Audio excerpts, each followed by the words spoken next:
Bonjour, bonsoir, na bande konyo so bolanda biso na kati ya chaîne na biso ya Voice TV officiel. Mbote na bino biskanyos bozali, j'espère que boza bien na kati na bandako. Merci beaucoup na bande konyo so ndenge boza ko s'abonner na kati ya chaîne na biso et merci encore na volonté na bino bolakisaka ya koya kotala belema na biso. Alors bande ko na kozwa bino timing ete leo na linga lakisa bino comment okoki kosala ndembi na yo ya paste. Alors ba vidéo déjà tu as dans la vidéo auto sali garlic paste, tu as na auto sali ginger paste, siko to nito sala ndembi ya paste na biso. Alors vidéo déjà eza na chaîne de to lakisa ki comment ko sokola ndembi na yo. Alors na regarder mino mingite na zo kende ko sokola ndembi nanga na kata yango pe et puis to kutani pona ko ya ko kende na étape mususu. Bolimbi sibandeko pona réaliser ndembi ya paste na biso tokosalela mungwa et puis tokosalela huile. Alors tokutani bandeko, merci. Oui bandeko, wana tosisi kokata ndembi na biso siko toni totia yango pona tokende ko mixe yango.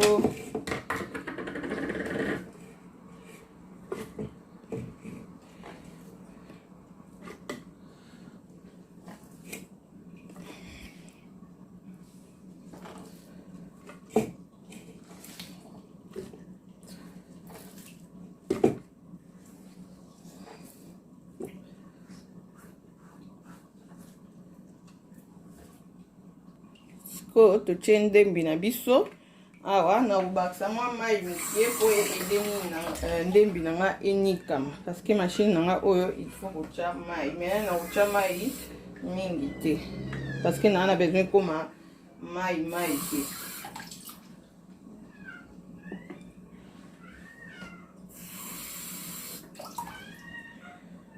Na check 4 bouchons oyo na meka na tala soki te na baksa ndambo. Allez.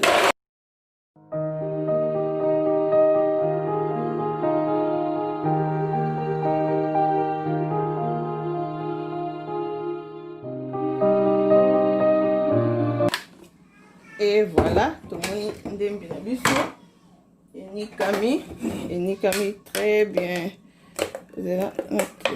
Ouais, enikami très bien. Bon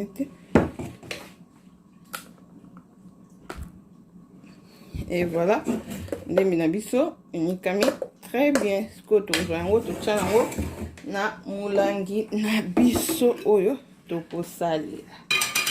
Alors,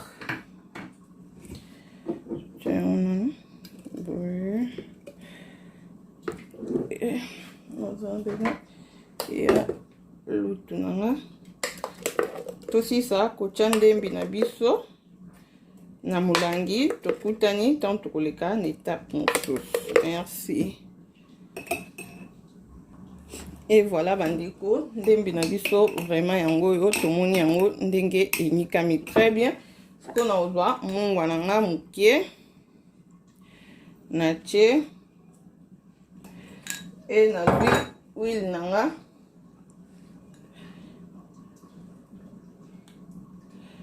na che eza pona garder ndembi nanga ebeba te. Oyo vraiment boye bandeko eza mingi pona biloko nanga ya kotumba. So na tumba ndeti viande olena nikaka nyonso na yebi ke ndembi nanga eza deja wana na ozwa yango kaka na tie yango wana na garder yango na frigo bandeko. Alors soko sepeli na video ndembi na biso yango donc so na tumba biloko nanga soki oyebi ke osalela yango ka uniquement pour na tumba biloko na okoko kocha mwa ndambo ya vinaigre ou soit citron. Mais nga peut-être le quoi eza boye na tie citron te na tie vinaigre te, peut-être so na olamba vite fait na kozwa mwa ndambo na tie yango na sauce nanga. Mais so oyebi ka uniquement ke osalela yango ka pour na biloko na otumba okocha mwa vinaigre mukie na citron nga na tie te. Alors vraiment soko sepeli na vidéo na biso, aimez, partagez, commentez et kosala biso très bien bandeko. Abonnez-vous na chaîne na biso. Oh vraiment zaki journée nanga na sali biloko nanga pona kobomba yango yo bomoni o biloko nanga na sali na obomba ba vidéo ekoya na chaîne. oyo biloko nanga na ndosala oyo eza ndembi na biso bomoni oyo eza ai nanga bomoni nasali ba video ekokota moko e oyo eza tangawisi nanga ya paste. Alors biloko nanga vraiment yango nasali so bo sepeli nango bo aimer bo partager bo commenter ko ça biso bien tokutana ba sima bye.